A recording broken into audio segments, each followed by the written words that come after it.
ସେଥିପାଇଁ ବହୁତ ବହୁତ ପ୍ରଭୁଙ୍କୁ ଧନ୍ୟବାଦ ଦଉଛି। ଆପଣ ମାନେ ପ୍ରତି ସନ୍ଧ୍ୟାରେ ପ୍ରଭୁଙ୍କର ଅଭିଷିକ୍ତ ଦାସ ମାନଙ୍କ ଠାରୁ ବାକ୍ୟ ଶୁଣୁଛନ୍ତି, ଆଉ ସେ ବାକ୍ୟ ଗୁଡିକ ଶୁଣିବା ଦ୍ଵାରା ଆପଣ ମାନେ ଆତ୍ମିକ ଜୀବନରେ ବଳବାନ ହଉଛନ୍ତି, ମଜବୁତ ହଉଛନ୍ତି, ପ୍ରଭୁଙ୍କର ଆଗମନ ନିମନ୍ତେ ପ୍ରସ୍ତୁତ ହଉଛନ୍ତି।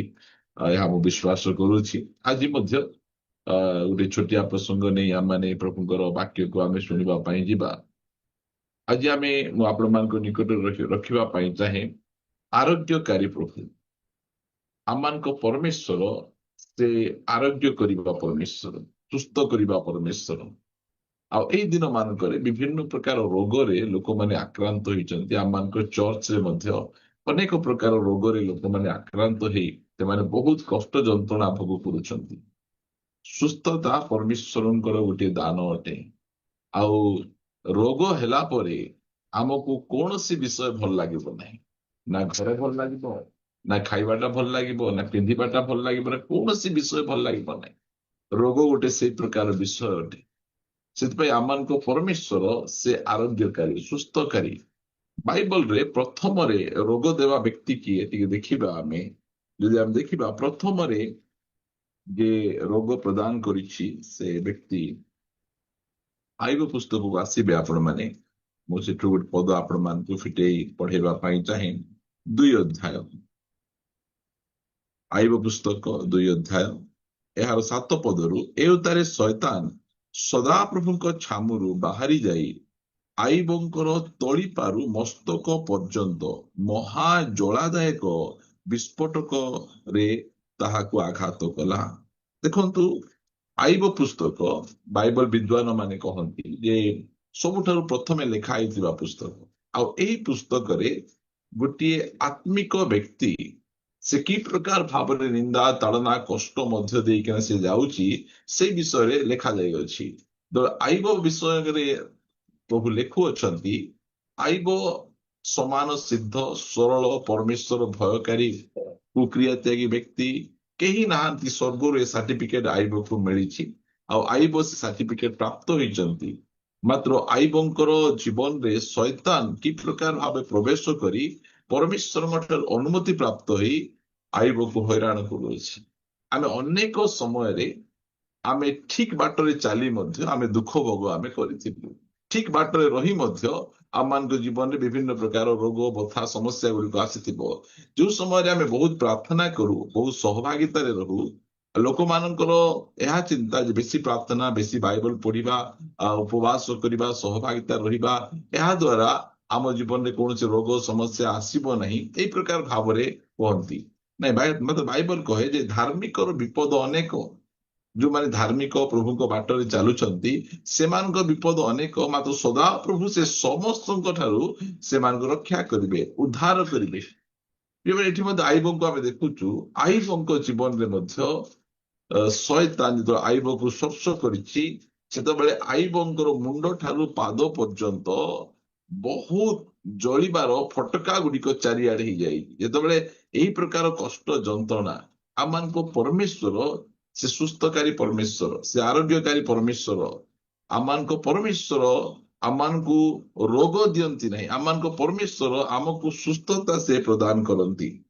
ଆମେ ଦେଖୁଛୁ ପାଉଲଙ୍କ ଜୀବନରେ ମଧ୍ୟ, ଯେତେବେଳେ ପାଉଲଙ୍କ ଜୀବନରେ କିଛି ଗୋଟେ କଣ୍ଟକ ଆଣିବାକୁ ଥିଲା, ସେତେବେଳେ ପରମେଶ୍ୱର ପାଉଲକୁ କଣ୍ଟକ ଦେଲେ ନାହିଁ। ଏଠି କଣ ଲେଖାଯାଇଛି ଯଦି ଆମେ ପଢିବା, ଆମେ କରନ୍ତୀୟ ପୁସ୍ତକ ପ୍ରଥମ କରନ୍ତୀୟ 2 କରନ୍ତୀୟ 12 ଅଧ୍ୟାୟ 7 ପଦ, ଏଣୁ ମୁଁ ଯେପରି ଅତିଶୟ ଗର୍ବୀ ନ ହୁଏ ଏଥି ନିମନ୍ତେ ମତେ ପ୍ରହାର କରିବା ପାଇଁ ମୋହର ଶରୀରରେ ଶୈତାନର ଦୂତ ସ୍ୱରୂପ ଗୋଟିଏ କଣ୍ଟକ ଦିଆଗଲା। ହଁ, ଯେପରି ମୁଁ ଅତିଶୟ ଗର୍ବୀ ନ ହୁଏ ଏଥି ନିମନ୍ତେ ଦିଆଗଲା। ମାନେ ଆମେ ଏଇ ପ୍ରକାର ଅନେକ ବ୍ୟକ୍ତିଙ୍କୁ ଆମେ ଦେଖୁଛୁ ଯୋଉମାନଙ୍କ ଜୀବନରେ କି ରୋଗ ଥିଲା। ଆମେ ତିମୋଥୀ ପୁସ୍ତକକୁ ଆମେ ପଢିବା, ତିମୋଥୀ ପୁସ୍ତକ ଏହାର 5 ଅଧ୍ୟାୟ 23 ପଦରୁ ଲେଖାଯାଉଛି, ପ୍ରଥମ ତିମୋଥୀ 5:23, ଆଉ କେବଳ ଜଳପାନ ନ କରି ତୁମର ଉଦର ରୋଗ ଓ ବାରମ୍ବାର ଅସ୍ୱାସ୍ଥ୍ୟ ସକାଶେ ଅଳ୍ପ ଦ୍ରାକ୍ଷା ରସ ପାନ କର। ଏଇ ଜାଗାରେ ତିମୋତିଙ୍କର ମଧ୍ୟ ପେଟର ରୋଗ ଥିଲା। ଆଉ ତାଙ୍କୁ ପରାମର୍ଶ ଦଉଛନ୍ତି ଯେ ତୁମେ କେବଳ ପାଣି ନ ପିଇକିନା ଅଳ୍ପ ଅଳ୍ପ ଦ୍ରାକ୍ଷା ରସ ମଧ୍ୟ ତୁମେ ନିଅ, ଯେମିତିକି ତୁମେ ସୁସ୍ଥତା ଆରୋଗ୍ୟତା ତୁମେ ପାଇପାରିବ। ମାନେ ଶରୀର ଅଛି ମାନେ ଶରୀରରେ ରୋଗ ଥିବ, ଶରୀର ଅଛି ମାନେ ଶରୀରରେ ବିଭିନ୍ନ ପ୍ରକାର ବାଧା ଗୁଡିକ ଥିବ। ଆମକୁ ପୁନରୁତ୍ଥାନର ଶରୀର ଯେତେବେଳେ ମିଳିବ, ସେଇ ଶରୀରରେ କୌଣସି ପ୍ରକାର ରୋଗ ଜ୍ୱର ସମସ୍ୟା ନଥିବ। ଏଇଟା ଆମେ ଭଲ ଭାବରେ ଆମେ ଜାଣିଛୁ। ସେଥିପାଇଁ ଆମର ପରମେଶ୍ୱର ସେ ଆମକୁ କହିଛନ୍ତି ଆମେ ତୁମର ଆରୋଗ୍ୟକାରୀ। ଆମେ ପଢିବାକୁ ଯିବା। ମୋ ସହିତ ଆପଣମାନେ ଯାତ୍ରା ପୁସ୍ତକ 15 ଅଧ୍ୟାୟର 26 ପଦ ଫିଟେଇବେ। ଆମେ ସେଇଟା ପଢିବା। ଯାତ୍ରା ପୁସ୍ତକ 15 ଅଧ୍ୟାୟର 26 ପଦରେ ଦେଖନ୍ତୁ ପରମେଶ୍ୱର କି ପ୍ରକାର ଭାବରେ କହୁଛନ୍ତି, ତୁମ୍ଭେ ଯେବେ ଆପଣା ସଦାପ୍ରଭୁ ପରମେଶ୍ୱରଙ୍କ ବାକ୍ୟରେ ମନୋଯୋଗ କର ଓ ତାହାଙ୍କ ଦୃଷ୍ଟିରେ ଯାହା ଉଚିତ ତାହା କର ଓ ତାହାଙ୍କ ଆଜ୍ଞାରେ କର୍ଣ୍ଣ ଦିଅ ଓ ତାହାଙ୍କ ବିଧି ସମସ୍ତ ପାଳନ କର, ତେବେ ଆମ୍ଭେ ମିଶ୍ରୀୟ ଲୋକମାନଙ୍କୁ ଯେ ସବୁ ରୋଗ ଭୋଗ କରାଇଲୁ ତାହା ସବୁ ତୁମମାନଙ୍କୁ ଭୋଗ କରିବାକୁ ଦେବା ନାହିଁ, କାରଣ ଆମ୍ଭେ ସଦାପ୍ରଭୁ ତୁମର ଆରୋଗ୍ୟକାରୀ। ପ୍ରିୟମାନେ, କେତେ ସୁନ୍ଦର! ଏମିତି କୌଣସି ରିଲିଜନର ତାଙ୍କର ଇଷ୍ଟ ଦେବତା କେବେ ହେଲେ ମଧ୍ୟ କହିନାହାନ୍ତି ଯେ ଆମେ ତୁମକୁ ସୁସ୍ଥ କରିବା, ଆମେ ତୁମକୁ ଆରୋଗ୍ୟ କରିବା। ଅନ୍ୟ କୌଣସି ଧର୍ମର ଲୋକଙ୍କୁ ଆପଣ ଦେଖିବେ ନାହିଁ ଯେ ମେଡିକାଲକୁ ଯିବେ, ମେଡିକାଲରେ ଯାଇ ପ୍ରାର୍ଥନା କରିବେ, ପୂଜା କରିବେ, ଏଇ ପ୍ରକାର ନାହିଁ। ମାତ୍ର ଆମମାନଙ୍କର ଖ୍ରୀଷ୍ଟିଆନ ଭାଇ ଭଉଣୀ ମାନେ ଆଉ ଖ୍ରୀଷ୍ଟିଆନ ବିଶ୍ୱାସୀ ଭାଇ ଭଉଣୀ ମାନେ, ସେମାନେ ପ୍ରଭୁଙ୍କୁ ଜାଣନ୍ତି, ପ୍ରଭୁଙ୍କୁ ଚିହ୍ନନ୍ତି ଆଉ ପ୍ରଭୁଙ୍କର ପରିଚୟ ପାଇଛନ୍ତି। ଆମେ ଜାଣୁ ଯେ ଔଷଧ ଦ୍ୱାରା ସୁସ୍ଥତା ଆସେ ନାହିଁ, ଟ୍ରିଟମେଣ୍ଟ ଦ୍ୱାରା ସୁସ୍ଥତା ଆସେ ନାହିଁ। ଆମର ପରମେଶ୍ୱର ଆମକୁ ସୁସ୍ଥ କରିବେ। ସେଥିପାଇଁ ସେ କହୁଛନ୍ତି ଆମେ ମିଶ୍ରୀୟ ଲୋକମାନଙ୍କୁ ଯେଉଁ ସବୁ ରୋଗ ଗୁଡିକ ଆମେ ଭୋଗ କରାଇଲୁ, ଆମେ ତୁମକୁ ଭୋଗ କରାଇବା ନାହିଁ। ପରମେଶ୍ୱରଙ୍କ ଇଚ୍ଛା ନାହିଁ ଯେ ଆମକୁ ରୋଗ ଦେବେ, ଆମକୁ ବିଭିନ୍ନ ପ୍ରକାର ରୋଗରେ ଆମକୁ ପକେଇବେ। ଏହା ପରମେଶ୍ୱରଙ୍କ ଇଚ୍ଛା ନାହିଁ। ମାତ୍ର ରୋଗ ଗୁଡିକ ଆମର ନିଜର ଭୁଲ ପାଇଁ ରୋଗ ଗୁଡିକ ଆସିଥାଏ। ଆମେ ଅନେକ ପ୍ରକାର ଭୁଲ ଗୁଡିକ ଆମେ କରୁ, ଯାହା ଦ୍ୱାରା ସେ ରୋଗ ଗୁଡିକ ଆମ ଜୀବନରେ ମାଡି ଆସିଥାଏ। ଆମର ପରମେଶ୍ୱର ରୋଗ ଦେବା ପରମେଶ୍ୱର ନୁହନ୍ତି। ଆମ ପରମେଶ୍ୱର ସେ ଆରୋଗ୍ୟକାରୀ, ସୁସ୍ଥ କରିବା ପରମେଶ୍ୱର ସେ ଅଟନ୍ତି। ଆମେ ଗୋଟେ ପଦ ମୁଁ ଆପଣମାନଙ୍କୁ ପଢି ଶୁଣେଇବା ପାଇଁ ଚାହେଁ। ମୋ ସହିତ ଆପଣମାନେ ଫିଟେଇବେ କରନ୍ଥୀୟ ପୁସ୍ତକ, ପ୍ରଥମ କରନ୍ଥୀୟ 11 ଅଧ୍ୟାୟ।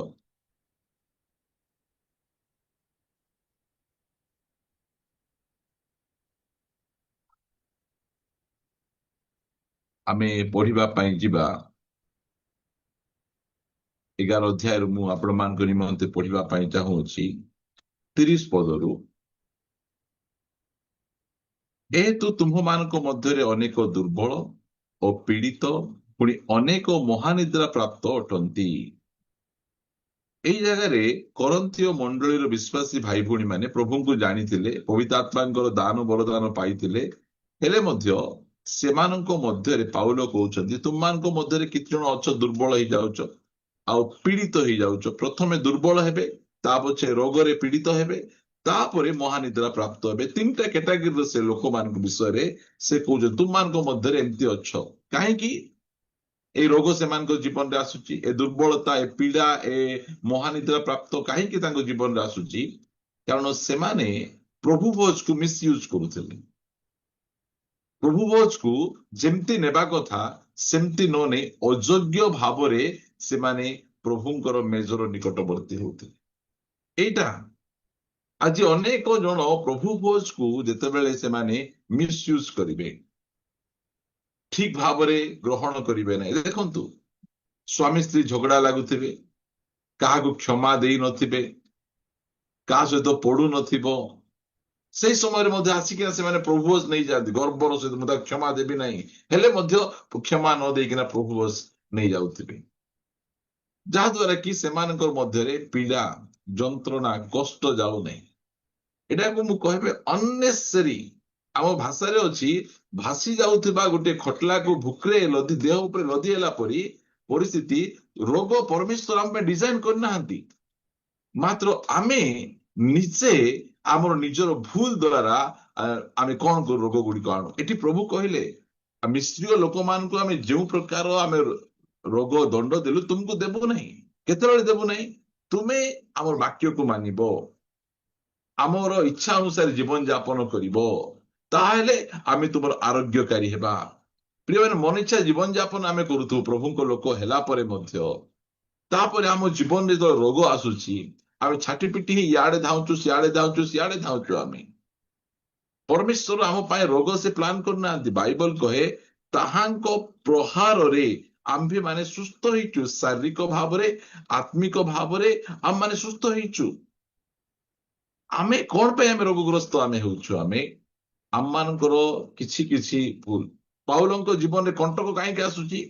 କାରଣ ପାଉଲ ଏଇ ପ୍ରକାର ବ୍ୟକ୍ତି ଥିଲେ, ତୃତୀୟ ସ୍ୱର୍ଗ ଯାଏ ସେ ଯାଇକିନା ଆସିଥିଲେ, ଆଉ ବହୁତ ଅଦ୍ଭୁତ ବିଷୟ ଗୁଡିକ ସେ ଦେଖିଥିଲେ, ଶୁଣିଥିଲେ। ଆଉ ଏଇ ସବୁ ଗୁଡିକ ଦ୍ଵାରା ପାଉଲଙ୍କ ଜୀବନରେ ଧୀରେ ଧୀରେ ଧୀରେ ଗର୍ବ ଟିକେ ବଢୁଥିଲା, ଟିକେ ଟିକେ ଗର୍ବ ବଢୁଥିଲା। ମୁଁ ଟିକେ ସ୍ପେଶାଲ, ମୁଁ ଟିକେ ଭୟଙ୍କର। ଯେତେବେଳେ ଏଇ ପ୍ରକାର ଗର୍ବ ବଢୁଥିଲା, ପରମେଶ୍ୱର ସେ ପାଉଲଙ୍କୁ ନମ୍ର କରିବା ପାଇଁ ସେ କଣ କଲେ? ତାଙ୍କ ଶରୀରରେ ଗୋଟେ କଣ୍ଟକ ଦେଲେ। ଶୈତାନର ଦୂତ ସ୍ୱରୂପ ଗୋଟେ କଣ୍ଟକ ପାଉଲଙ୍କ ଶରୀରରେ ସେ ଦେଇଛନ୍ତି। ଆଉ ଯେତେବେଳେ ଏଇ ପ୍ରକାର କଣ୍ଟକ ସେ ଦେଇଛନ୍ତି, ସେ କଣ୍ଟକ ଦ୍ଵାରା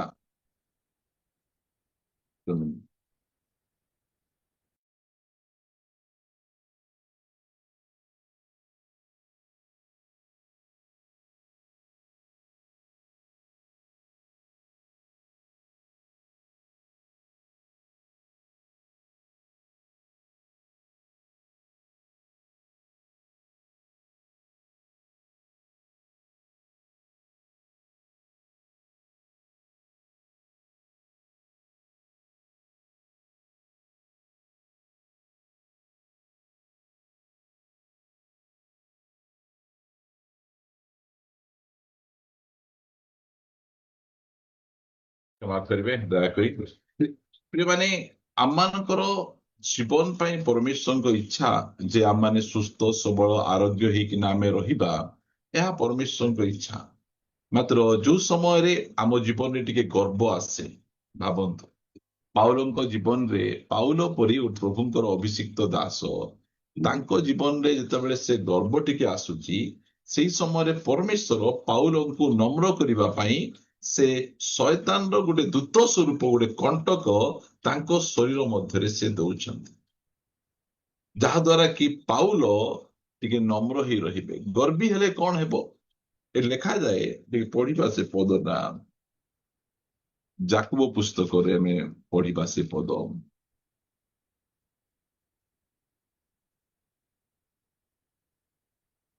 ଯାକୁବ ପୁସ୍ତକ ଏହାର 4 ଅଧ୍ୟାୟ 6 ପଦ। କିନ୍ତୁ ସେ ମଧ୍ୟ ଅଧିକ ଅନୁଗ୍ରହ ଦାନ କରନ୍ତି, ଏଣୁ ଉକ୍ତ ଅଛି ଈଶ୍ୱର ଅହଙ୍କାରୀ ମାନଙ୍କୁ ପ୍ରତିରୋଧ କରନ୍ତି। ଭାବନ୍ତୁ, ଯେତେବେଳେ ଆମେ ଅହଙ୍କାରୀ ହେଇଯିବୁ, ଆମେ ପରମେଶ୍ୱର କୋଉଠି ଠିଆ ହେବେ?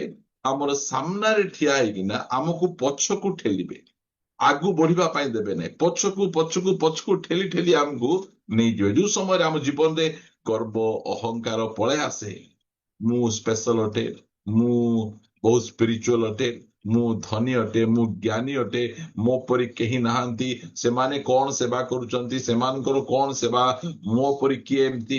ଯେତେବେଳେ ଏଇ ପ୍ରକାର ଗର୍ବ ଆମ ଜୀବନରେ ପଳେଇ ଆସେ, ତାହେଲେ ପରମେଶ୍ୱର କଣ କରନ୍ତି?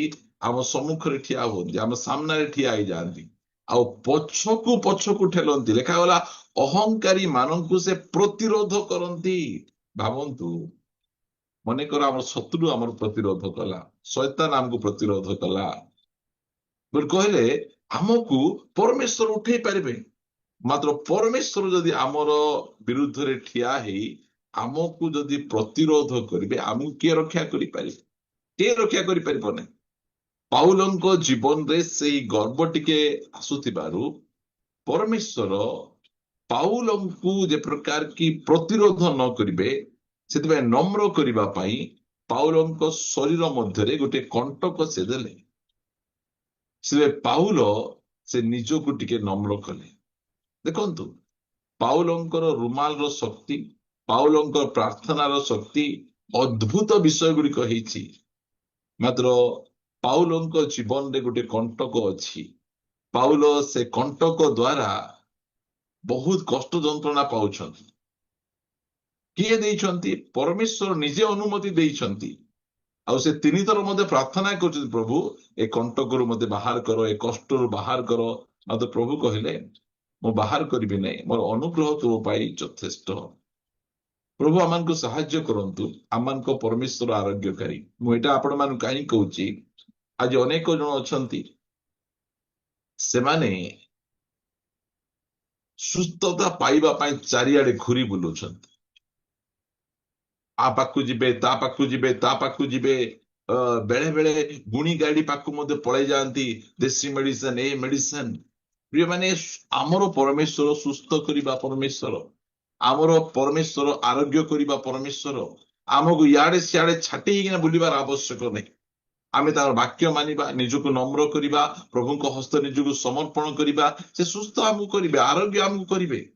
ସେଥିପାଇଁ ସେ କହୁଛନ୍ତି ଯେ ଆମେ ଅହଙ୍କାରୀ ମାନଙ୍କୁ ପ୍ରତିରୋଧ ଆମେ କରୁ, କିନ୍ତୁ ନମ୍ର ଲୋକମାନଙ୍କୁ ଆମେ ଅନୁଗ୍ରହ ଦାନ କରୁ। କେତେ ସୁନ୍ଦର! ପାଉଲଙ୍କ ପ୍ରତି ତାଙ୍କର କେତେ ଭଲ ମନୋଭାବ। ସେଥିପାଇଁ ଆମର ପରମେଶ୍ୱର ଆରୋଗ୍ୟକାରୀ ପରମେଶ୍ୱର, ସେ ଆମକୁ ସୁସ୍ଥ କରିବା ପରମେଶ୍ୱର। ଆମେ ଯେତେବେଳେ ସୁସ୍ଥ ଆମେ ନ ହେଉ, ଆମେ ବହୁତ ବ୍ୟତିବ୍ୟସ୍ତ ଆମେ ହେବା ନାହିଁ, ଛାଟିପିଟି ହେବା ନାହିଁ, ଇଆଡେ ପଳେଇବି ସିଆଡେ ପଳେଇବି। ଅନେକ ସମୟରେ ଯୋଉ ସମୟରେ ଆମ ଜୀବନରେ ରୋଗ ଥାଏ, ସେଇ ସମୟରେ ଆମେ ଏତେ ଦୁର୍ବଳ ଆମେ ହେଇଯାଉ। ରୋଗ ସମୟରେ ଯଦି କିଏ କହିଦେବ ଯେ এইটা କଲେ ସୁସ୍ଥ ହେବ, ସେଇଟା କଲେ ସୁସ୍ଥ ହେବ, ସେଇଟା କଲେ ସୁସ୍ଥ ହେବ, ଯେକୌଣସି ବିଷୟ କଲେ ସୁସ୍ଥ ହେବ, ଆମେ ସେଇଟା ମଧ୍ୟ ଆମେ କରିବା ପାଇଁ କେବେ ପଛଘୁଞ୍ଚା ଆମେ ଦେଇନଥାଉ। ଆମର ସେଇଟା ଅସୁବିଧା। ଏଠି ଦେଖନ୍ତୁ, ଏଇ ସ୍ତ୍ରୀ ଲୋକଙ୍କର କଥା ଟିକେ ମୁଁ ଆପଣମାନଙ୍କୁ କହିବା ପାଇଁ ଚାହେଁ। ଯଦି ଆମେ ପଳେଇ ଆସିବା ମାର୍କ ଏହାର 5 ଅଧ୍ୟାୟ, ଏଠି କଣ ଲେଖାଯାଉଛି 25 ପଦରୁ ପଢୁଛି। ସେତେବେଳେ 12 ବର୍ଷ ପର୍ଯ୍ୟନ୍ତ ପ୍ରଦର ରୋଗାଗ୍ରସ୍ତ ଜଣେ ସ୍ତ୍ରୀ ଲୋକ, ଯେ କି ଅନେକ ବୈଦ୍ୟଙ୍କ ଦ୍ୱାରା ବହୁ କ୍ଲେଶ ଭୋଗ କରି, ଟିକେ ଅଣ୍ଡରଲାଇନ କରନ୍ତୁ, ବୈଦ୍ୟ ମାନେ ଡକ୍ଟର, MBBS ଡକ୍ଟର, ବିଭିନ୍ନ ପ୍ରକାର ମେଡିସିନ ସ୍ପେଶାଲିଷ୍ଟ, କିଏ ସ୍କିନ୍ ସ୍ପେଶାଲିଷ୍ଟ, କିଏ ନ୍ୟୁରୋଲୋଜିଷ୍ଟ, ବିଭିନ୍ନ ପ୍ରକାର ଡକ୍ଟର ଗୁଡିକ ଦ୍ୱାରା ଏଇ ସ୍ତ୍ରୀ ଲୋକଟା କଷ୍ଟ ପାଇଛନ୍ତି। ଟିକେ ଭଲ ଭାବରେ ଧ୍ୟାନ ଦିଅନ୍ତୁ ପ୍ରିୟମାନେ। ଅନେକ ବୈଦ୍ୟଙ୍କ ଦ୍ୱାରା ସେ କଷ୍ଟ ପାଇଛନ୍ତି। ଡକ୍ଟର ମାନେ କଷ୍ଟ ଦେଇଛନ୍ତି ତାଙ୍କୁ, କଷ୍ଟ କଷ୍ଟ କଷ୍ଟ ସେ ପାଇଛନ୍ତି। ଯୋଉଟା କହିଲେ ସେଇଟା ସେ କରିଛନ୍ତି। ଅନେକ ବୈଦ୍ୟଙ୍କ ଦ୍ୱାରା ସେ କଷ୍ଟ ପାଇଛନ୍ତି। ତା ପଛେ ଲେଖାଗଲା, କ୍ଲେଶ ଭୋଗ କରି ସର୍ବସ୍ୱ ବ୍ୟୟ କରିଥିଲେ। ହଁ, ସବୁ କିଛି।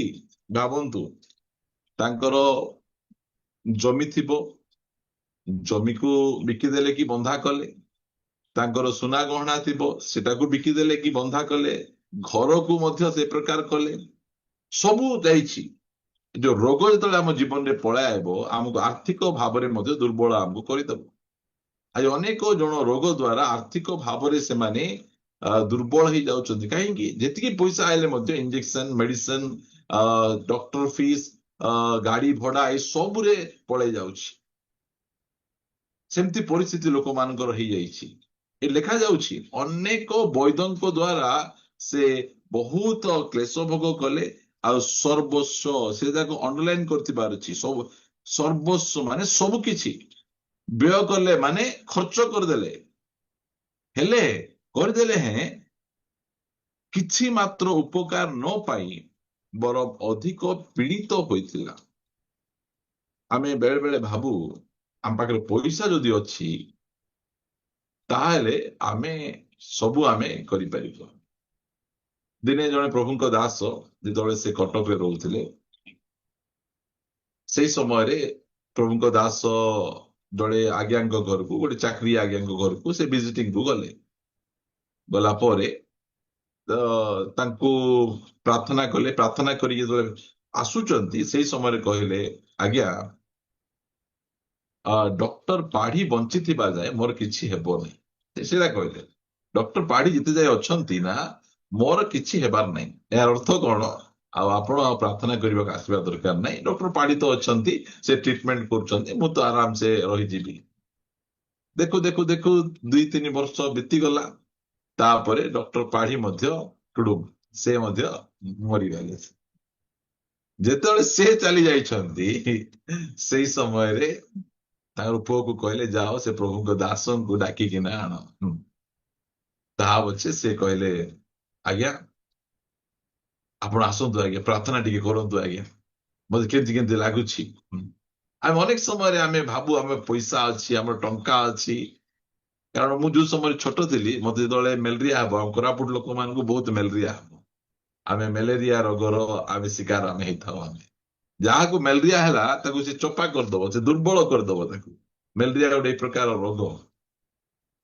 ହେଲେ ଯେତେବେଳେ ମତେ ରୋଗ ହେବ, ମୁଁ ଫାଷ୍ଟ ଚିନ୍ତା ମୁଁ କରୁଥିଲି ମୋ ପକେଟରେ କେତେ ପଇସା ଅଛି, କେତେ ଟଙ୍କା ଅଛି। କାରଣ ମୁଁ ଯେତେବେଳେ ପ୍ରଭୁଙ୍କୁ ନ ଜାଣିଥିବା ସମୟରେ, ରୋଗ ସମୟରେ ଟଙ୍କା ଥିଲେ ସୁସ୍ଥତା ମିଳିବ, ଆରୋଗ୍ୟତା ମିଳିବ, ଏଇ ପ୍ରକାର ଚିନ୍ତା ଭାବନା ଥିଲା। ଏଇ ସ୍ତ୍ରୀ ଲୋକଙ୍କର ମଧ୍ୟ ସେଇ ପ୍ରକାର ଚିନ୍ତା ଭାବନା ଥିଲା ଯେ ଆମର ତ ଧନୀ ଲୋକ, ଆଉ ଅନେକ ଡକ୍ଟରଙ୍କୁ ମଧ୍ୟ ଆମେ ଜାଣିଛୁ, ଚିହ୍ନିଛୁ। ଆଉ ଏଇ ଯୋଉ ସାଧାରଣ ରୋଗଟା, ରକ୍ତସ୍ରାବ ରୋଗଟା, ଏଇଟା ବଡ ରୋଗ ନାହିଁ, ସାଧାରଣ ରୋଗଟା, ଏଇଟା ଠିକ ହେଇଯିବ ଭାବିକିନା ସେ ପରମେଶ୍ୱରଙ୍କ ଉପରେ ଭରସା ନ ରଖି ସେ ଚାରିଆଡେ ସେ ଘୁରି ବୁଲୁଛି, ଚାରିଆଡେ ଘୁରି ବୁଲୁଛି। ତା ପଛେ ସେ କଣ ଲେଖା ହଉଛି 27 ପଦରେ, ସେ ଯୀଶୁଙ୍କ ବିଷୟ ଶୁଣି ଲୋକ ଗହଳ ମଧ୍ୟରେ ପଛଆଡୁ ଆସି ତାହାଙ୍କ ଲୁଗା ଛୁଇଁଲା। କାରଣ ସେ କହୁଥିଲା, ସେ କଣ କହୁଥିଲା? କେବଳ ତାହାଙ୍କ ଲୁଗା ଛୁଇଁଲେ ମୁଁ ସୁସ୍ଥ ହେବି। ଦେଖନ୍ତୁ ତାଙ୍କର କି ପ୍ରକାର ଷ୍ଟେଟମେଣ୍ଟ। ସବୁ ହରେଇଲା ପରେ ତାଙ୍କୁ ବୁଦ୍ଧି ଆସିଲା, ନାଇଁ ଟଙ୍କା ଦ୍ଵାରା, ଡକ୍ଟର ଦ୍ଵାରା, ମେଡିସିନ ଦ୍ଵାରା ସୁସ୍ଥତା ଆସେ ନାହିଁ। ସୁସ୍ଥତା କେମିତି ଆସେ? ସୁସ୍ଥତା ପ୍ରଭୁଙ୍କ ଦ୍ଵାରା ଆସେ, ସଦାପ୍ରଭୁଙ୍କ ଦ୍ଵାରା ଆସେ। ସେ ସୁସ୍ଥ ନ କଲେ ଟଙ୍କା କାମ ଦେବ ନାହିଁ, ସେ ସୁସ୍ଥ ନ କଲେ ମେଡିସିନ କାମ ଦେବ ନାହିଁ, ସେ ସୁସ୍ଥ କଲେ ଯେତେ ଭଲ ମେଡିକାଲ ମଧ୍ୟ କାମ ଦେବ ନାହିଁ। ଏଇଟା ସେ, ତାପରେ ସେ ମନେ ମନେ ସେ କହୁଛି, କେବଳ ତାହାଙ୍କ ଲୁଗାର ଝୁମ୍ପା ଛୁଇଁଲେ ମୁଁ ସୁସ୍ଥ ହେଇଯିବି, ମୁଁ ଆରୋଗ୍ୟ ହେଇଯିବି। ଅନେକ ସମୟରେ ଆମେ କୌଣସି ରୋଗୀଙ୍କ ପାଇଁ ବୋଝର ସହିତ, ହୃଦୟର ସହିତ ଆଖିର ଲୁହ ଗଡେଇ ମଧ୍ୟ ଆମେ ପ୍ରାର୍ଥନା ଆମେ କରୁ, ଭୟଙ୍କର ଆମେ ପ୍ରାର୍ଥନା ଆମେ କରୁ। ଅଧଘଣ୍ଟା ପ୍ରାର୍ଥନା କଲା ପରେ ସେ ବିଶ୍ୱାସୀ କଣ କହିବେ, ଆଜ୍ଞା ମେଡିକାଲ ଗଲେ ଏକା ହେଇହବ, ଆଜ୍ଞା ଡକ୍ଟର ପାଖକୁ ଗଲେ ଏକା ହେଇଯାକ, ସିଏ ଏକା କରିପାରିବେ। ହେଲେ ଏତେ ସମୟ ପ୍ରାର୍ଥନା ଆମକୁ କାହିଁ କରାଉଥିଲୁ? ଏତେ ସବୁ ପ୍ରାର୍ଥନା କଲା ପରେ ମଧ୍ୟ ସେ କହୁଛନ୍ତି ସେମିତି ଏକା। ପ୍ରିୟମାନେ, ଯଦି ଟଙ୍କା ଦ୍ଵାରା ଆମେ ସୁସ୍ଥତା ପାଇଥାନ୍ତୁ, ତାହେଲେ ଧନୀ ଲୋକମାନେ କେବେ ହେଲେ ମଧ୍ୟ ରୋଗରେ ମରିନଥାନ୍ତି, ସେମାନେ ସୁସ୍ଥ ସବଳ ରହିଥାନ୍ତି। ଆମେ ଜାଣୁ ଆମମାନଙ୍କର ପୃଥିବୀର ସବୁଠାରୁ ଗୋଟେ ବଡ ଡ୍ୟାନ୍ସର ମାଇକେଲ ଜ୍ୟାକସନ, ସେ 150 ବର୍ଷ ବଞ୍ଚିବାର ସେ ପ୍ଲାନ କରିଥିଲେ। ଆଉ ତାଙ୍କେ ବିନା ଗ୍ଲୋଭସ ରେ କାହାକୁ ଛୁଁ ନଥିଲେ, କାରଣ ତାର ରୋଗ ଆକୁ ପଳେଇ ଆସିବ ବୋଲି ସବୁବେଳେ ଗ୍ଲୋଭସ ପିନ୍ଧୁଥିଲେ। ଆଉ ତାଙ୍କର ଖାଦ୍ୟ ଗୁଡିକ ଲ୍ୟାବରେ ଟେଷ୍ଟ ହେଇକିନା ଆସୁଥିଲା, ସେ ଲ୍ୟାବରେ ଟେଷ୍ଟ ହେଇକିନା ତାର ଖାଦ୍ୟ ଆସୁଥିଲା, ଆଉ ସେ ଖାଦ୍ୟକୁ ସେ ଖାଉଥିଲେ। ତାଙ୍କର ଶୋଇବା ପାଇଁ ଗୋଟେ ସ୍ପେଶାଲ ଚେମ୍ବର ଗୋଟେ ଥିଲା, ଯୋଉଟା କି ଆମେ ଆଇସିୟୁ କହିବୁ। ସେ ଆଇସିୟୁ ରେ ସେ ଶୋଉଥିଲେ, ଡକ୍ଟର ମାନେ ଚାରିଆଡେ ସବୁବେଳେ ଘେରିକିନା ସେ ରଖୁଥିଲେ ଏତେ ଟ୍ରିଟମେଣ୍ଟରେ। ମାତ୍ର ସେ 50 ବର୍ଷ ବୟସରେ ସେ ମୃତ୍ୟୁବରଣ କଲେ। 150 ବର୍ଷ ବଞ୍ଚିବାର ତାଙ୍କର ପ୍ଲାନ ଥିଲା, ବଞ୍ଚି ପାରିଲେ ନାହିଁ। ଯେତେବେଳେ ଦ ଗ୍ରେଟ ଆଲେକ୍ଜାଣ୍ଡର ସେ ମୃତ୍ୟୁବରଣ କଲେ, କେତେ ଗୋଟେ ଛୋଟିଆ ମଶା ଗୋଟେ ଚୁବେଇଲା ତାଙ୍କୁ, ମୃତ୍ୟୁବରଣ କଲେ। ସେତେବେଳେ ସେ କହିଲେ ଯେ ମୋର ଯୋଉ କଫିନ ବକ୍ସଟା ଥିବ, ଶବ ପେଢିଟା ଥିବ, ସେ ଶବ ପେଢିକୁ ଯୋଉ ଟେକି ଟେକିକିନା ନେବେ। କିଏ ଟେକି ଟେକି ନେବେ? ଦୁନିଆର ସବୁଠାରୁ ଜ୍ଞାନୀ ଡକ୍ଟର ମାନେ ତାଙ୍କର ଶବ ପେଢିକୁ ଡକ୍ଟର ମାନେ କାନ୍ଧେଇକିନା ସମାଧି ସ୍ଥାନକୁ ନେଇଗଲେ। ସେ କହିବା ପାଇଁ ଚାହୁଁଥିଲେ ଯେ ଡକ୍ଟର ଆମକୁ ସୁସ୍ଥତା କରିପାରିବ ନାହିଁ, ଆରୋଗ୍ୟତା କରିପାରିବ ନାହିଁ। ସେଟା ମୁଁ ଦୁନିଆର ଲୋକଙ୍କୁ ଜଣାଇବା ପାଇଁ ଚାହୁଁଛି। ଆମେ ଧୀରେ ଧୀରେ ପ୍ରଭୁରେ ଆମେ ଯୋଉ ନୂଆ ନୂଆରେ ଆସୁନା, ଆମମାନଙ୍କର ବିଶ୍ୱାସ ଏତେ ଥାଏ ଯୀଶୁ ଖ୍ରୀଷ୍ଟ ସବୁ କରିପାରିବେ, ଆରୋଗ୍ୟ କରିପାରିବେ, ମଲା ଲୋକ ଉଠେଇ ପାରିବେ, ଏତେ ସବୁ ଯାକ ଆମର ବିଶ୍ୱାସ ଥାଏ। ମାତ୍ର ପ୍ରଭୁରେ ବଢୁ ବଢୁ ବଢୁ ବଢୁ ଆମେ କୁଆଡେ ବଢୁଛୁ କି? ଆମେ ମାତ୍ର କମୁଛୁ। ଆମେ ଆମର ପ୍ରଭୁଙ୍କ ଉପରେ ସେତେ ବିଶ୍ୱାସ ଆସେ ନାହିଁ। ଧୀରେ ଧୀରେ ଆମର ଟଙ୍କା ଉପରେ ବିଶ୍ୱାସ ଆସେ, ମେଡିସିନ ଉପରେ ବିଶ୍ୱାସ ଆସେ। ଆଜି ମଧ୍ୟ ଦେଖନ୍ତୁ, ଲୋକଙ୍କୁ ଟିକେ ମୁଣ୍ଡ ବଥା ହେଲେ ସାଙ୍ଗେ ସାଙ୍ଗେ ଟାବଲେଟ କାଢି ଟୁପକିଆ ପକେଇଦେବେ, ଆଉ ଟିକେ ଥଣ୍ଡା ହେଲେ ଗୋଟେ ଟାବଲେଟ ଖାଇ ଦଉଥିବେ, ଟିକେ ଅସୁବିଧା ହେଲେ ଟାବଲେଟ ଖାଇ ଦଉଥିବେ। କାହିଁକି? ପ୍ରାର୍ଥନା କଲେ ହେବ ନାହିଁ କି? ନାଇଁ ନାଇଁ, ସେମାନଙ୍କର ଭରସା ସବୁ ଟାବଲେଟ ପରେ। ଦେଖନ୍ତୁ ଆଜି ଆମ ଘର ଗୁଡିକ କେମିତି ଅଛି? ଗୋଟେ ଗୋଟେ ମେଡିସିନ ଷ୍ଟୋର ପରି ଏଡିକି ଏଡିକା ଡବା ଗୁଡିକ ଅଛି। ଏଇଟା ହଉଛି ମୋର ଡବା, ଏଇଟା ମୋ ସ୍ତ୍ରୀଙ୍କର ଡବା, ଏଇଟା ମୋର ମାଙ୍କର ଡବା। ସେ ଡବା ଭିତରେ ମେଡିସିନ ଗୁଡିକ ଭର୍ତ୍ତି ଥିବ। ହଁ, ସେଠି ଖାଇବା ପୂର୍ବରୁ 3ଟା ମେଡିସିନ ଥିବ, ଖାଇସାରିଲା ପରେ ଆଉ 2-3ଟା ମେଡିସିନ ଥିବ। ଖାଲି ମେଡିସିନ ମେଡିସିନ ମେଡିସିନ ହିଁ ଆମେ ଖାଉଛୁ। ଖାଇବାଟା କମ ଖାଉଛୁ, ମେଡିସିନ ବେଶୀ ଖାଉଛୁ। ଆଉ ଏବେ ଆସୁଛି ଏଇ ଏପ ରେ ଆପଣ ମୋବାଇଲ ଯଦି ମେଡିସିନ ମଗେଇବେ, ତାହେଲେ ଆପଣ 30% ଡିସକାଉଣ୍ଟ, 40% ଡିସକାଉଣ୍ଟ। ଆମେ ସେଇ ଏପ ଗୁଡିକ ଖୋଜି ଖୋଜି ଆମେ ମେଡିସିନ ଗୁଡିକ ଆମେ ମଗେଇଥାଉ। ଆମେ ମେଡିସିନ ପ୍ରଭୁ ଯୋଉ ବିଭିନ୍ନ ପ୍ରକାର କେମିକାଲ ଗୁଡିକ ତିଆରି କଲେ, ସବୁ କେମିକାଲ ଗୁଡିକ ମିଶେଇକିନା ମେଡିସିନ ତିଆରି କରାଯାଉଛି। ମେଡିସିନ ନେବାଟା ପାପ ନୁହେଁ, ଅବିଶ୍ୱାସର ଚିହ୍ନ ନୁହେଁ। ମେଡିସିନ ବି ନେବାର ଅଛି। ପ୍ରଭୁ ଡକ୍ଟର ମାନଙ୍କୁ ଉଠେଇଛନ୍ତି, ଜ୍ଞାନ ଦେଇଛନ୍ତି, ବୁଦ୍ଧି ଦେଇଛନ୍ତି। ଡକ୍ଟର ମାନଙ୍କୁ ଯିବା, ଡକ୍ଟର ପରାମର୍ଶ କରିବା, ନିହାତି ସେ ସବୁ ଯାକ ଆବଶ୍ୟକ ରହିଛି। ମାତ୍ର ଆମେ ଏଇ ଯୋଉ ସ୍କ୍ରିପଚର ଗୁଡିକ ଆମେ ପଢୁଛୁ, ଏଠୁ ଆମେ ଜାଣିପାରୁଛୁ ଯେ ସୁସ୍ଥତା କେବଳ ପ୍ରଭୁ କରିପାରନ୍ତି। ଯେତେବେଳେ ଆପଣ ମେଡିକାଲକୁ ଯିବେ, ମେଡିକାଲର ସିମ୍ବଲକୁ ଆପଣ ଦେଖିଛନ୍ତି କେବେ? ମେଡିକାଲର ସିମ୍ବଲ ଗୋଟେ ବାଡି ଥିବ, ତା ଉପରେ ସାପ ଗୁଡେଇକିନା ଥିବ। କୋଉଠୁ ଆଇଲା ସେ ସିମ୍ବଲଟା? ଇଣ୍ଟରନ୍ୟାସନାଲ ସବୁ ଡକ୍ଟର ଜାଗା, ସବୁ ପ୍ରକାର ମେଡିକାଲରେ ସେଇ ସିମ୍ବଲଟା ଥିବ। ସେ କୋଉଠୁ ସେ ସିମ୍ବଲଟା ଆସିଛି? ଆପଣ ଗଣନା ପୁସ୍ତକକୁ ଯଦି ଆସିବେ ମୋ ସହିତ, ଗଣନା ପୁସ୍ତକରୁ ଆପଣ ଗୋଟେ ପଦ ମୁଁ ଦେଖେଇବା ପାଇଁ ଚାହେଁ। ସେଇ ସ୍ଥାନରେ ସେଇ ସିମ୍ବଲଟା ଆସିଛି। ଗଣନା ପୁସ୍ତକ 21 ଅଧ୍ୟାୟ 9 ପଦ ଟିକେ ପଢିବା ଆମେ। ଗଣନା ପୁସ୍ତକ 21 ଅଧ୍ୟାୟର 9 ପଦରେ ଲେଖା ହେଇଛି,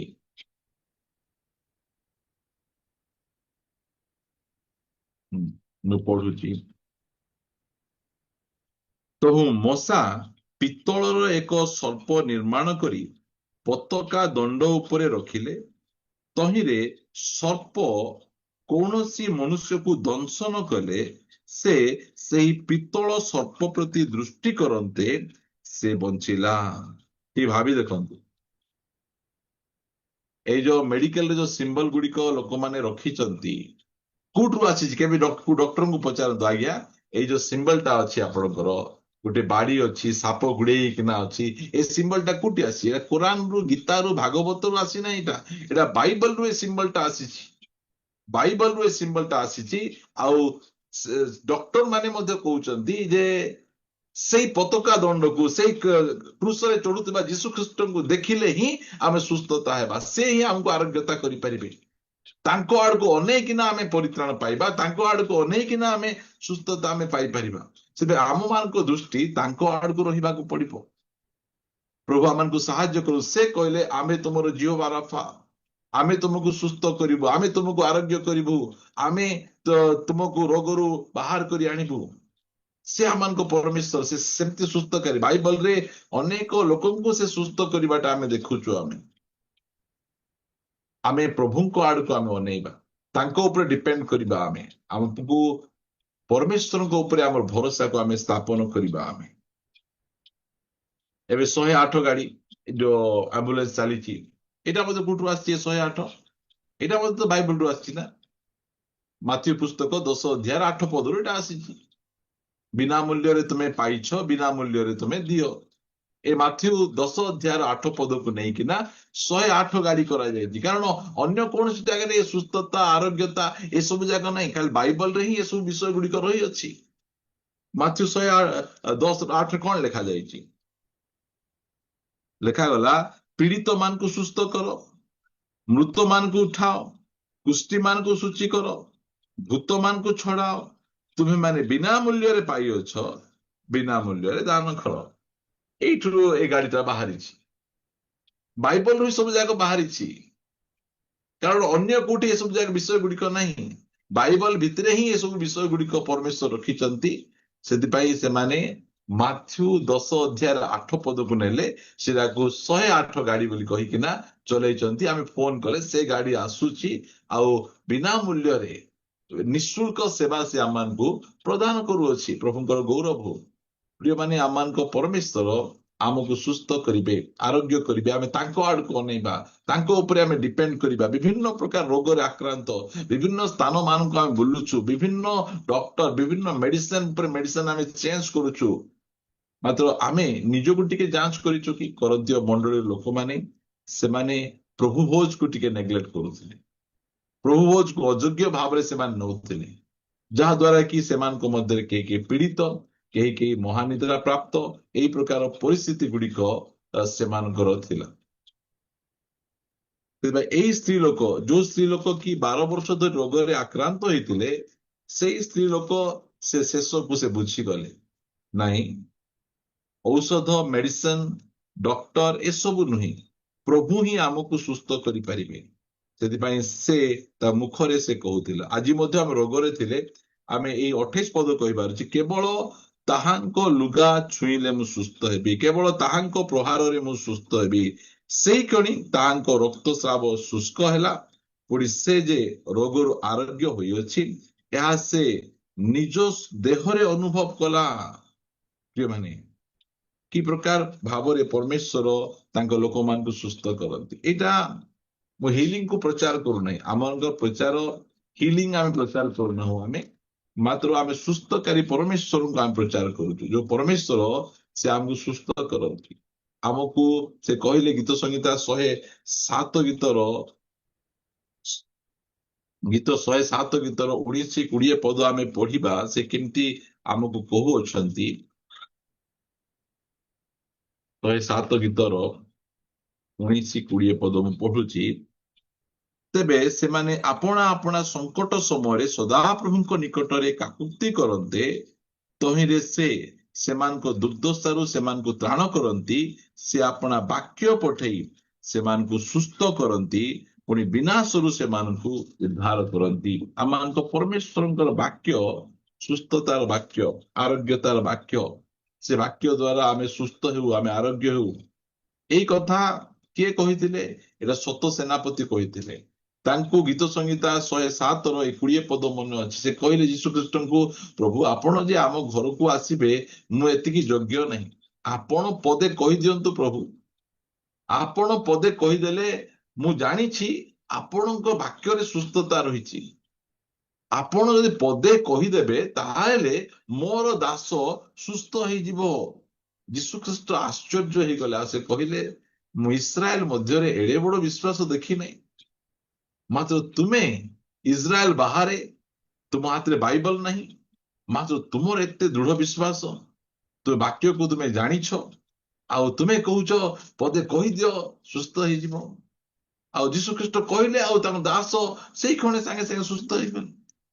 ପ୍ରଭୁଙ୍କ ବାକ୍ୟ ସୁସ୍ଥତା କରିପାରେ, ଆରୋଗ୍ୟତା କରିପାରେ। ପରମେଶ୍ୱରଙ୍କ ବାକ୍ୟରେ ଶକ୍ତି ରହିଛି। ପ୍ରିୟମାନେ, ତେବେ ଆମେ ପ୍ରଭୁଙ୍କର ବାକ୍ୟକୁ ସାଧାରଣ ଭାବରେ ନେବା ନାହିଁ, ହାଲକା ଭାବରେ ନେବା ନାହିଁ। ଆମେ ତାଙ୍କର ବାକ୍ୟକୁ ଆମେ ଘୋଷଣା କରୁଥିବାର ଅଛି, ମୁଖରେ ନେଉଥିବାର ଅଛି। ଆମେ କଣ, ଯେତେବେଳେ ରୋଗ ହେଇଯାଏ, ସେଇ ସମୟରେ ଆମେ କେବଳ ରୋଗ ବିଷୟରେ ହିଁ ଚିନ୍ତା ଆମେ କରିଥାଉ। ଯାହାକୁ ହେଲେ ମଧ୍ୟ ମୋର ଏଇ ରୋଗ ହେଇଗଲା, ମୋର ଏଇ ରୋଗ ହେଇଗଲା, ମୋର ଏଇ ରୋଗ ହେଇଗଲା। ଆମେ ସୁସ୍ଥତା ବିଷୟରେ କାହିଁକି ଘୋଷଣା କରୁନାହୁଁ? ଆମେ ଆଉ ମୁଖରେ ଆମେ କାହିଁକି କରୁନୁ? ଏଇ ସ୍ତ୍ରୀ ଲୋକ କଣ କହୁଥିଲା? କେବଳ ତାହାଙ୍କ ଲୁଗାର ଝୁମ୍ପା ଛୁଇଁଲେ ମୁଁ ସୁସ୍ଥ ହେଲି। ସେଇଟା ତା ମୁଖରେ ସେ କହୁଥିଲା, ସେ ଆଉ ତା ଜୀବନରେ ସେ କାମ କଲା।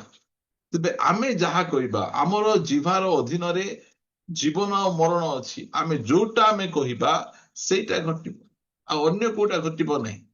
ଯଦି ଆମର ଛୁଆକୁ ଆମେ ଗଧ ଗଧ ଗଧ ବୋଲି କହୁଥିବା, ସେ ଗଧ ହିଁ ହେବ। ଆମେ ଯୋଉଟା ଆମେ ପାଟିରେ ଆମେ କହୁଥିବା, ସେଥିପାଇଁ ସେ ସୁସ୍ଥତା ବିଷୟରେ କହୁଥିଲା, ଆରୋଗ୍ୟତା ବିଷୟରେ କହୁଥିଲା, ଆଉ ପରମେଶ୍ୱର ତାଙ୍କୁ ସୁସ୍ଥତା କଲେ, ଆରୋଗ୍ୟତା କଲେ। ପ୍ରଭୁଙ୍କର ଗୌରବ ହଉ। ଆମମାନଙ୍କ ପରମେଶ୍ୱର ଆମକୁ ସୁସ୍ଥ କରିବା ପରମେଶ୍ୱର, ଆରୋଗ୍ୟ କରିବା ପରମେଶ୍ୱର। ଏଠି ସେ ଆଉ କଣ ଲେଖୁଛନ୍ତି, ମୁଁ ଆପଣମାନଙ୍କୁ ଯାକୋବ ପୁସ୍ତକରୁ ଗୋଟେ ପଦ ପଢେଇ ମୁଁ ସମାପ୍ତ କରିବା ପାଇଁ ଚାହେଁ। ଯାକୋବ ପୁସ୍ତକ ଏହାର 5 ଅଧ୍ୟାୟକୁ ଆସିବା 14 ପଦରୁ, ତୁମ୍ଭମାନଙ୍କ ମଧ୍ୟରେ କଣ କେହି ପୀଡ଼ିତ? ସେ ମଣ୍ଡଳୀର ପ୍ରାଚୀନ ମାନଙ୍କୁ ଡକାଉ, ସେମାନେ ପ୍ରଭୁଙ୍କ ନାମରେ ତୈଳ ବିକ୍ରି କରିବେ।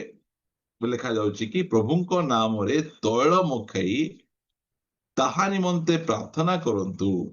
ବିଶ୍ୱାସ ଯୁକ୍ତ ପ୍ରାର୍ଥନା ସେଇ ରୋଗୀକୁ ରକ୍ଷା କରିବ। ପୁଣି ପ୍ରଭୁ ତାହାକୁ ଉଠେଇବେ। ଖଟରେ ଯଦି ଶୋଇ ପଡିଥିବେ ତାକୁ ପ୍ରଭୁ ଉଠେଇବେ। ଆଉ ଯଦି ସେ ପାପ କରିଥାଏ ତାହେଲେ ତାହାକୁ କ୍ଷମା ଦିଆଯିବ। କେତେ ସୁନ୍ଦର ଭାବରେ ଆଜି ଏଇ ପ୍ରକାର ପରମ୍ପରା ଗୁଡିକ ମଣ୍ଡଳୀ ଗୁଡିକରେ ଦେଖାଯାଉନି। ଆମଙ୍କର ଯୋଉ ସମୟରେ ମଧ୍ୟ ମଣ୍ଡଳୀର ପରମ୍ପରା ଅନୁସାରେ ମଣ୍ଡଳୀର ପ୍ରାଚୀନ ମାନଙ୍କୁ, ମଣ୍ଡଳୀର ବୟୋଜ୍ୟେଷ୍ଠ ଲୋକ, ମଣ୍ଡଳୀର ଆତ୍ମିକ ଲୋକମାନଙ୍କୁ ଡକେଇବାର ଅଛି। ରୋଗ ସମୟରେ ସେମାନେ ଆସିବେ। ସେମାନେ ତୈଳ ବିକ୍ରି କରିବା ପାଇଁ ଆସିବେ ନାହିଁ, ତୈଳ ଲଗେଇକିନା ପ୍ରାର୍ଥନା କରିବେ। ତାହେଲେ ସେହି ବ୍ୟକ୍ତିଙ୍କୁ ସେଇ ତୈଳ ସୁସ୍ଥ କରିବ ନାହିଁ, ପ୍ରଭୁ ତାଙ୍କୁ ସୁସ୍ଥ କରିବେ, ପ୍ରଭୁ ତାଙ୍କୁ ଆରୋଗ୍ୟ କରିବେ। ପ୍ରଭୁ ଆମମାନଙ୍କୁ ସାହାଯ୍ୟ କରନ୍ତୁ। ଆମମାନଙ୍କ ପରମେଶ୍ୱର ସେ ଜିହୋବା ରାଫା ଅଟନ୍ତି, ଆରୋଗ୍ୟକାରୀ ପରମେଶ୍ୱର ସେ ଅଟନ୍ତି, ଆଉ ଆମକୁ ସେ ସୁସ୍ଥ କରିବା ପାଇଁ ସେ ଚାହାନ୍ତି।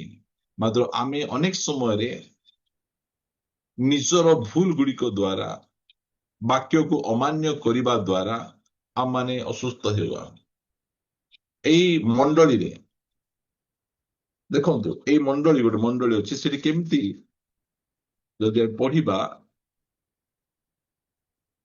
ପ୍ରକାଶିତ ପୁସ୍ତକ 2 ଅଧ୍ୟାୟ, ଏଠି ସେ ଥୁଏଥେରା ମଣ୍ଡଳୀକୁ ଲେଖୁଛନ୍ତି। ଏ ଥୁଏଥେରା ମଣ୍ଡଳୀରେ ଜଣେ ସ୍ତ୍ରୀ ଲୋକ ଥିଲେ, ଯିଏକି ଜିଜେବେଲ ଆତ୍ମା ଦ୍ୱାରା ସେ ଗ୍ରସିତ ଥିଲେ, ନିଜକୁ ଭାବବାଦିନୀ ବୋଲି କହୁଥିଲେ, ମାତ୍ର ବେଶ୍ୟାଗମନ, ଦେବପ୍ରସାଦ ଭୋଜନ ଏଇ ପ୍ରକାର ଭୁଲ ଶିକ୍ଷା ଗୁଡିକ ଦଉଥିଲେ, ଆଉ ମଣ୍ଡଳୀକୁ ପାପରେ ପକଉଥିଲେ। ପ୍ରଭୁ ତାକୁ ସୁଯୋଗ ଦେଲେ 21 ପଦରେ, ଆମ୍ଭେ ତାହାକୁ ମନ ପରିବର୍ତ୍ତନ କରିବାକୁ ସମୟ ଦେଲେ ହେଁ ସେ ଆପଣା ବେଶ୍ୟାବୃତ୍ତିରୁ ମନ ପରିବର୍ତ୍ତନ କରିବାକୁ ଇଚ୍ଛା ହେଉନାହିଁ। ଦେଖ, ଆମ୍ଭେ ତାହାକୁ ଶଯ୍ୟାଶାୟୀ କରିବୁ। ଦେଖନ୍ତୁ, ଯେତେବେଳେ ଜଣେ ବ୍ୟକ୍ତି ପ୍ରଭୁଙ୍କୁ ଜାଣିଲା ପରେ ମଧ୍ୟ ସେ ବ୍ୟଭିଚାର ପାପରେ ଜଡିତ ହେଇକିନା ଥାଏ, ପରମେଶ୍ୱର ସେଇ ପ୍ରକାର ବ୍ୟକ୍ତିଙ୍କୁ କଣ କରିଦିଅନ୍ତି? ଶଯ୍ୟାଶାୟୀ କରିଦିଅନ୍ତି, ଖଟରେ ଶୁଆଇ ଦିଅନ୍ତି। କଣ ପାଇଁ ଶୁଆଇ ଦିଅନ୍ତି?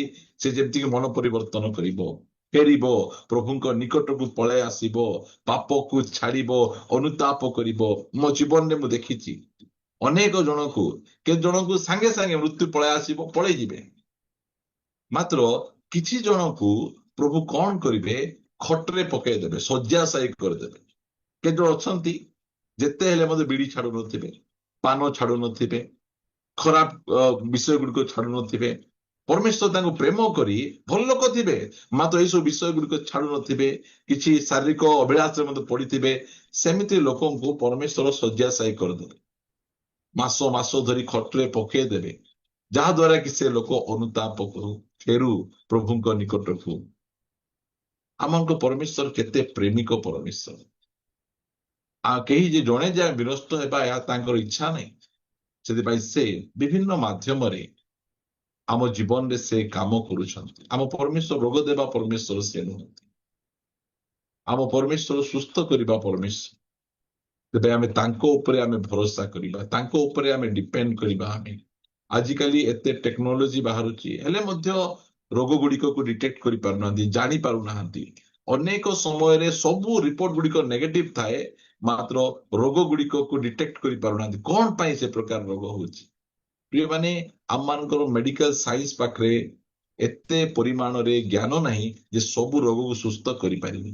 ମାତ୍ର ଆମ ପରମେଶ୍ୱର ସବୁ ରୋଗରୁ ଆମକୁ ସୁସ୍ଥତା ଆରୋଗ୍ୟତା ଦେବା ପରମେଶ୍ୱର। 38 ବର୍ଷ ଧରି ରୋଗ ହେଉ କି ସେଇଟା 12 ବର୍ଷ ଧରି ରୋଗ ହଉ, ଯୋଉ ପ୍ରକାର ରୋଗ ହେଲେ ମଧ୍ୟ ଆମ ପରମେଶ୍ୱର ସେ ସବୁରୁ ଆମକୁ ସୁସ୍ଥତା ଆରୋଗ୍ୟତା ଆମକୁ ଦେଇପାରିବେ। ସେଥିପାଇଁ ଯଦି ଆମେ ସୁସ୍ଥତା ହେବା ପାଇଁ ଚାହୁଁଛୁ, ଗୋଟିଏ କାମ କରିବାର ଅଛି, ଅନୁତାପ କରି ପ୍ରଭୁଙ୍କ ନିକଟକୁ ଫେରି ଆସିବା। ଯୋଉ ସମୟରେ ହିଜକିୟ ରାଜାଙ୍କୁ ସାଂଘାତିକ ପୀଡା, ସେ ଏତେ ଯନ୍ତ୍ରଣାରେ ପଡିଥିଲେ, ପ୍ରଭୁ ମଧ୍ୟ କହିଲେ ତୁମେ ମରିବ, ବଞ୍ଚିବ ନାହିଁ। ସେତେବେଳେ ସେ କାନ୍ଥ ଆଡେ ମୁହଁ କରି ସେ ଅତିଶୟ ରୋଦନ କଲେ, ଅନୁତାପ କଲେ, ପ୍ରଭୁଙ୍କ ନିକଟକୁ ଫେରିଲେ। ପ୍ରଭୁ ମତେ ଟିକେ ଅନୁଗ୍ରହ କର, ମତେ ଟିକେ ଦୟା କର, ମୁଁ ଆଉ ଟିକେ ବଞ୍ଚିବା ପାଇଁ ଚାହୁଁଛି। ପରମେଶ୍ୱର ତାଙ୍କର ଲୁହକୁ ଦେଖିଲେ, ତାଙ୍କର ଅନୁତାପକୁ ଦେଖିଲେ, ପ୍ରାର୍ଥନା ଶୁଣିଲେ, ଆଉ ତାଙ୍କୁ 15 ବର୍ଷ ବଢେଇଦେଲେ। ଇସାୟା 38 ଅଧ୍ୟାୟରେ ଏ କଥା ଲେଖାଯାଇଛି। ପ୍ରଭୁ ଆମମାନଙ୍କୁ ସାହାଯ୍ୟ କରନ୍ତୁ, ଯେ ପ୍ରକାର କି ଆମେ ଆମର ଯେକୌଣସି ଛୋଟିଆ ଛୋଟିଆ ରୋଗ ହଉ, ବଡ ବଡ ରୋଗ ହଉ, ଯୋଉ ରୋଗ ମଧ୍ୟ ଥିଲେ, ଆମେ ପ୍ରଭୁଙ୍କ ନିକଟକୁ ଯିବା, ତାଙ୍କ ପାଖକୁ ଯିବା, ତାଙ୍କ ନିକଟରେ ପ୍ରାର୍ଥନା ଆମେ କରିବା, ଔଷଧ ବି ଖାଇବା, ଟ୍ରିଟମେଣ୍ଟ ବି କରିବା। ମାତ୍ର ଆମର ଭରସା କେବଳ ପ୍ରଭୁକୁ, ତାଙ୍କ ଉପରେ ଡିପେଣ୍ଡ କରେ, ତାଙ୍କ ଉପରେ ଆଉଜି ଆମେ ପଡିବା। ଆମେ ପ୍ରଭୁ ଆମମାନଙ୍କର ଜିହୋବା ରାଫା ପରମେଶ୍ୱର, ସୁସ୍ଥକାରୀ ପରମେଶ୍ୱର। ଆସନ୍ତୁ ଆମମାନେ ତାଙ୍କ ନିକଟରେ ପ୍ରାର୍ଥନା କରିବା। ପିତା, ଆମେ ତୁମକୁ ଧନ୍ୟବାଦ ଦଉଛୁ ରାଜା, ମହିମା କରୁଛୁ, ଗୌରବ କରୁଛୁ, ତୁମ ନାମକୁ ଉଚ୍ଚରେ ସ୍ଥାପନ କରୁଛୁ। ହେ ରାଜା ମାନଙ୍କର ରାଜା, ପ୍ରଭୁ ମାନଙ୍କର ପ୍ରଭୁ, ଏଇ ଦିନ ମାନଙ୍କରେ ଓ ପ୍ରଭୁ ଆମମାନେ ବିଭିନ୍ନ ପ୍ରକାର ରୋଗରେ ପ୍ରଭୁ ପୀଡିତ, ମେଡିକାଲ ଯାଉଛୁ ଆସୁଛୁ, ଘର ମଧ୍ୟ ମେଡିକାଲ ଦୋକାନ ହେଇଯାଇଛି। ଆମେ ଏଇ ପ୍ରକାର ଭାବରେ ଏତେ କଷ୍ଟ ଯନ୍ତ୍ରଣା, ପ୍ରଭୁ ଧନର ଖର୍ଚ୍ଚ, ପରିଶ୍ରମ, ଇଆଡେ ମେଣ୍ଟାଲି ବହୁତ ପ୍ରେସର, ମାତ୍ର ସୁସ୍ଥତା ଆମେ ହେଇପାରୁନାହୁଁ। ମୁଁ ପ୍ରାର୍ଥନା କରୁଛି ରାଜା, ଆଜି ତୁମେ ପୁନର୍ବାର ଆମମାନଙ୍କୁ ଏନକରେଜ କଲ। ତୁମେ ସୁସ୍ଥକାରୀ ପରମେଶ୍ୱର, ଆରୋଗ୍ୟକାରୀ ପରମେଶ୍ୱର। ତୁମର ସ୍ୱଚ୍ଛତାରେ ଲୋକ ସୁସ୍ଥ ହେଇଯାଆନ୍ତି, ତୁମ ଲୁଗାର ଚୁମ୍ପା ଛୁଇଁ ଲୋକ ସୁସ୍ଥ ହେଇଯାଆନ୍ତି। ଓ ପ୍ରଭୁ, ରୁମାଲ ଦ୍ୱାରା ଲୋକ ସୁସ୍ଥ ହେଇଯାଆନ୍ତି। ମୁଁ ତୁମକୁ ଧନ୍ୟବାଦ ଦଉଛି ରାଜା। ଓ ହାଲେଲୁୟା ରାଜା, ତୁମ ନାମର ଗୌରବ ହେଉ, ମହିମା ହେଉ। ମୁଁ ପ୍ରାର୍ଥନା କରେ ପ୍ରଭୁ, ରୋଗରେ ଥିଲେ ଆମେ କି ପ୍ରକାର ଖୁସିରେ ରହିପାରିବୁ, କି ପ୍ରକାର ଆନନ୍ଦ ରହିପାରିବୁ, କି ପ୍ରକାର ତୁମ ଆରାଧନା କରିପାରିବୁ, କି ପ୍ରକାର ସୁସମାଚାର ପ୍ରଚାର କରିପାରିବୁ, ସେଥିପାଇଁ ପ୍ରାର୍ଥନା କରେ ପ୍ରଭୁ, ତୁମ ଲୋକମାନଙ୍କୁ ପ୍ରଭୁ ତୁ ସୁସ୍ଥତା କର, ଆରୋଗ୍ୟତା କର। ପ୍ରଭୁ ଆଜିର ବାକ୍ୟ ଶୁଣୁଥିବା ସମୟରେ ଯୋଉମାନେ ଶୁଣୁଛନ୍ତି, ଯେକୌଣସି ପ୍ରକାର ରୋଗରେ ପୀଡିତ ଅଛନ୍ତି, ତୁମେ ଛୁଇଁ ଦିଅ ପ୍ରଭୁ, ତୁମେ ଛୁଇଁ ଦିଅ। ମୁଁ ତୁମ ଦାସ ଭାବରେ ମୁଁ ପ୍ରାର୍ଥନା କରେ, ଯୀଶୁଙ୍କ ନାମରେ ପ୍ରାର୍ଥନା Amen. କହିଛ Amen. ପ୍ରଭୁ, ପୀଡିତ ମାନଙ୍କ ଉପରେ ହସ୍ତ ଥୋଇଲେ ସେମାନେ ସୁସ୍ଥ Amen. ହେଇଯିବେ। ପ୍ରଭୁ ତୁମେ Amen. ସେଇ Yes, ପ୍ରକାର Lord. ସୁସ୍ଥକାରୀ ପରମେଶ୍ୱର ଅଟ। ପ୍ରଭୁ ତୁମ ଲୋକମାନଙ୍କୁ ତୁମେ ଆରୋଗ୍ୟତା ଦିଅ, ସୁସ୍ଥତା ଦିଅ। ପ୍ରଭୁ ସେମାନେ କଷ୍ଟ ଯନ୍ତ୍ରଣାରେ ଅଛନ୍ତି, ପ୍ରଭୁ କିଏ କୋଉ ପ୍ରକାର ରୋଗରେ ସେମାନେ ଆକ୍ରାନ୍ତ ହେଇକିନା ଅଛନ୍ତି, ପ୍ରଭୁ ତୁମେ ଜାଣୁଛ, ପ୍ରଭୁ ତୁମେ ଦେଖୁଛ। ପ୍ରଭୁ ସେଇଦିନ ସେହି ପିତ୍ତଳ ସର୍ପକୁ ଉର୍ଦ୍ଧ୍ୱକୁ ଉଠାଇଲ, ଯୋଉମାନେ ପିତ୍ତଳ ସର୍ପ ଆଡକୁ ଅନେଇଲେ ସେମାନେ ସୁସ୍ଥ ହେଇଗଲେ। ଆଜି ସେ କ୍ରୁଶରେ ଚଢୁଥିବା ପ୍ରଭୁ ଯୀଶୁ ଖ୍ରୀଷ୍ଟଙ୍କୁ ଆମେ ଦେଖୁଛୁ, କ୍ରୁଶାର୍ପିତ ଯୀଶୁଙ୍କ ଆଡକୁ ଆମେ ଦେଖୁଛୁ। Yes, ଆଜା ତୁମେ ଆରୋଗ୍ୟ amen. କରିବା Yes, ପରମେଶ୍ୱର, Lord. ଯୀଶୁଙ୍କ ନାମରେ ଆରୋଗ୍ୟ କରିଦିଅ, ସୁସ୍ଥତା କରିଦିଅ। Amen. ହାଲେଲୁୟା, ତୁମେ ସୁସ୍ଥ ନ କଲେ ଆମେ ସୁସ୍ଥ Oh ହେଇପାରିବୁ Lord. ନାହିଁ। Oh ତୁମେ Lord. ସୁସ୍ଥତା Amen. ଦେଇ ତୁମେ ଗୌରବ ପାଅ, ମହିମା ପାଅ, ମୁଁ ପ୍ରାର୍ଥନା କରୁଛି ରାଜା। ହେ ମହାନ Amen. ରାଜା, ପବିତ୍ର ରାଜା, ଆମେ ତୁମ ଚରଣ ନିଜକୁ ସମର୍ପଣ କରୁଛୁ। ତୁମେ ବହୁତ ସୁନ୍ଦର ଭାବରେ ବାକ୍ୟ ଦ୍ୱାରା ଆମ ସହିତ କଥାବାର୍ତ୍ତା ହେଇଥିବାରୁ ସକଳ ଆଦର ମହିମା ତୁମକୁ ଦେଇ ପ୍ରାର୍ଥନା ପ୍ରିୟ ପ୍ରଭୁ ଯୀଶୁଙ୍କ ନାମରେ ମାଗୁଛୁ।